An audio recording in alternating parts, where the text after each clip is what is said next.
light about to be I think it's Yes, it's on. Oh, it's on now. It should be on. All right, recording. All right. When and why did you start listening to hip hop music? Oh, God.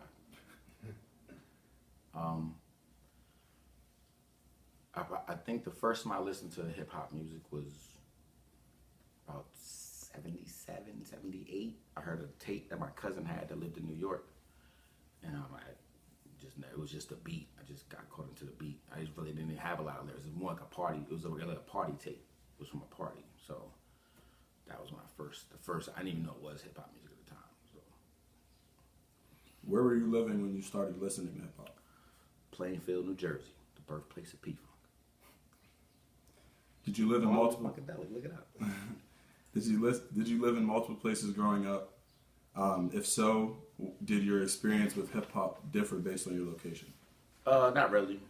Jersey from, pretty much birth until I went to college. So pretty much the same influences. College, different influences, met different people from different places that made you listen to their music from around their way. But mostly my likes were the same. What region dominated?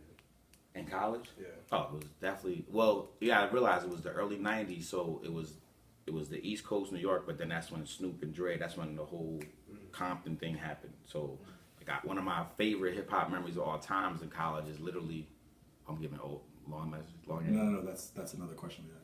Keep going. Oh, what I was gonna say is one of my favorite hip hop, and this is gonna sound terrible, but one of my favorite hip hop moments when I realized the power of hip hop was when I looked out of my apartment in college as a sophomore, and it was mad women on top of cars yelling, "Bitches ain't shit but hoes and tricks." I realized we was on to something at that point. All right. Which rappers did you personally listen to the most and why? Growing up, KRS-One, Rakim, Redman, well, even before, way back, KRS-One and Rakim, and then probably Kool G Rap. I like the stories, so I'm all about storytelling, like people that actually are dragging me through a song where they're the lyrics. So those are big lyrical jokers for me. Who or what were the most popular artists or albums amongst your peers or general community? Right now. When you were growing up? Oh, growing up, you had the argument. Growing up from way back, you clearly Run DMC took it to another level. Growing, it was. I think my peers had. I think there was so many different people because you had some people that like Poor Righteous Teacher. Some people like De La Soul. Some people argued Big Daddy over Rakim. So I think back then it was so many good MCs that people could honestly make an argument for a lot of good, different favorites. If you attended any live shows over the years, who were the best live performers? By far, the best live performance was De La Soul. Second behind De La Soul's live performances, I've seen De La Soul 3 or 4 times. Wu-Tang shows are always off the chain. Yeah, Wu-Tang, I would say De La and Wu-Tang, and that's a combination of whoever comes from the Wu-Tang clan just rips it. Redman has a good show. I would say probably those are the ones that stand out the most. Oh, when I saw Damon Marlin and Nas do their Distant Cousins, that was dope. Who were the most influential rappers of your time? This can be social, cultural, political, or musical. I think KRS-One in the beginning. I think he was the first. He was the first self-proclaimed teacher of hip hop, and I think his whole his whole point was to influence. He wasn't there just to rhyme. He wanted to open up people's minds and social commentary. I think also some of the most influential people was NWA, and not necessarily because of what they were saying, but because of the time they were saying it was just so brand new and so people just it literally was. There were a couple times where hip hop turned, and that was a true spot where it went from one thing to another on a dime because people was you could say "fuck the police" on the radio, and people was okay, we're going that way. So no, that was definitely influential. You already said this, but we're just going for the sake of cutting up the film. What's your favorite hip hop memory? This can be personal, something you saw on TV related to the music or culture, just anything related to hip hop in general. Well, I would say yes. Definitely the Snoop, the Dr. Dre Snoop moment in Hampton. I think if I had to think of another one, I think actually if I take it all the way back, my sister, uh, my sister actually when I was real young, asked me to rap, and I did a Lottie Dottie for my sister. I was real young, but it was like it made me realize the power. Like people enjoyed the entertainment, so I realized the entertainment side of it. I think when I was real little. All right, and then we have a couple like specific questions for like our own research. Okay. One, Takeover or Ether? Oh, Ether all day. How popular was EPMD? Oh, EPMD is awesome. I think EPMD's popularity because EPMD had they also back then a lot of people had like cliques, so like people brought other MCs in. So EPMD brought in Redman, EPMD brought in a bunch of people. But so I think I would say EPMD was top of the game back then. I remember I saw them live my freshman year in college. EPMD was at the top of the game. A lot of people think that Rakim is the greatest rapper ever. We think that the music has changed so much that it's hard to give him that title. Do you think Rakim is overrated? Nah, I think he's definitely still underrated. I think Nas is the greatest rapper ever because of Rakim. So and Nas has said that. So I think his underrated status is that, you know, Nas was like NWA. Like Nas made a shift. You listen. Rakim was like NWA. Rakim made the culture shift because he was one of the few people that was rhyming for your mind and not for your feet. Like, you know, he used to say, "I'm not rhyming for your feet. Your feet. Everybody can make you dance. Everybody can make you think." But he did it in a way that he was straight credibility. There's a lot of jokers telling stories on some real cultural teacher stuff. Nah, Rakim was. I'm still from the streets, but I'm gonna tell you the stories of the streets. Rakim and Kool G Rap had a huge impact on Nas, who I think is the best rapper because of their styles. How popular was Big L when he was alive? Big L became way more popular once he died. A lot of people didn't really know Big L before he died.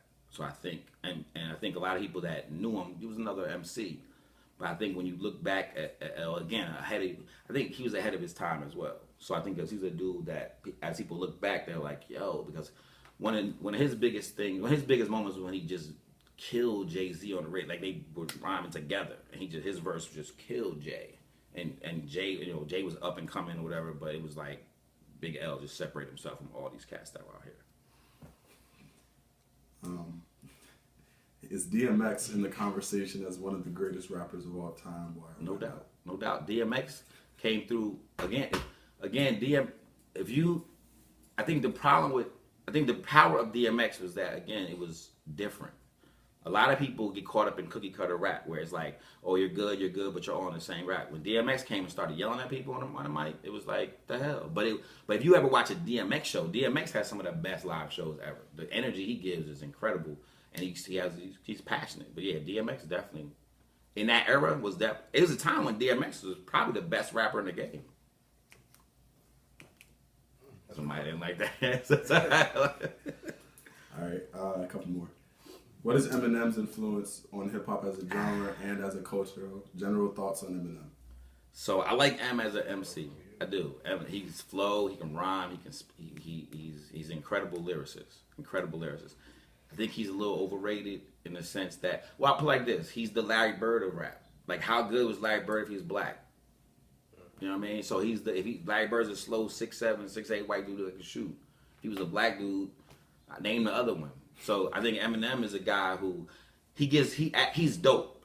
No, but I think this whole top 10 greatest ever is that we need to put the white guy in the game, and he's a little different. And look at the white guy shine because he's, you know, it's in his black game. So I think not to discredit him, but he's definitely overrated because he's white. Please rank the following artists from best to worst. While ranking, please consider the following 6 criteria: lyricism, musicality and production, flow, influence on rap and on the culture, longevity, and hits, which includes popularity. The rappers are Nas, Tupac, Biggie, and Jay-Z. Oh, just those? Yeah, and then I'll ask you more. All about right. the other ones. So, if I say lyrically, I'm gonna go. Let me do each category and rank them. Is that? You or can saying do that. put them You all can do together? that, Okay. but then also give just The total overall. Yeah. So I would say lyrics. I'm gonna go Nas. Ooh. Okay, so lyricality, what I do with words. I'm gonna go with Nas. I'm gonna go with Biggie, then Jay, then Pac. In terms of what I do with words. So like my flow, I guess that's flow too. I guess that's gonna be hard doing each of these categories. Musically, Jay-Z has the best. I mean, musically, just the straight hits and music and popularity. I think Jay is. I think that's his advantage. I think then you got Biggie, Pac, and then Nas. Like in terms of the songs, like so many Nas songs people never listen to is not on the radio, or they're not, banging hits behind them. Influence, Pac has the biggest influence. I think after Pac, I think Biggie has a major influence because again, they're still being felt after they're gone. And then I would say Jay in the sense of influencing the business culture of music, but we're just talking about the music part of it. I would say Pac, Biggie, Jay, and then Nas. Longevity, I mean, Pac and Biggie got some challenges. Longevity. I would have to say Jay-Z and Jay-Z, Nas, Pac, then Biggie. Jay, because his longevity he's remained relevant. It's just, whether it be through Beyonce, Kanye, through Rock Nation, but he's remained relevant. But if I had to rank all of them top all together, I'm going with Nas first. Oof. I'm gonna go with Pac second.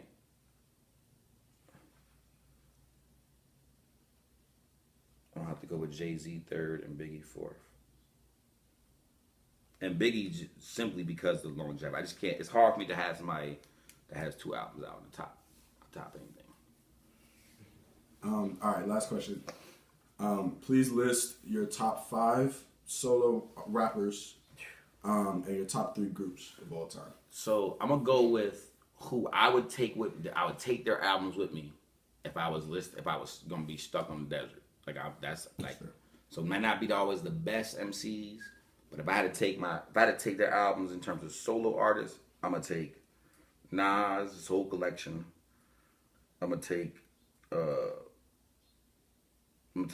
Biggie's whole collection. And again, this not order. Is it supposed to be in order? No, just Okay. So I'm gonna say if I had to take 5 MCs with me, I'm gonna go with Nas. I'm gonna go with Biggie. I'm gonna go with Redman. I'm gonna go with Nas, Biggie, Redman. Is Black Thought not part? Is Black Thought's part of the Roots? So is that a group? yeah, any. But I can take him as You can take a solo. a solo out of a group if you want. All right, let me see. Nas, Biggie, Redman, KRS-One, and fuck it, I'm taking Dave East with me. My guy. Yeah. 3 groups. 3 groups. I'm taking EPMD. I'm taking Outkast. And I'm probably taking Smith and Wesson. Yeah, probably Smith and Wesson. Well, let me first say the Wu-Tang's not a group. The Wu-Tang is a movement. It's a collection of groups. Like Wu-Tang is like Native Tongues.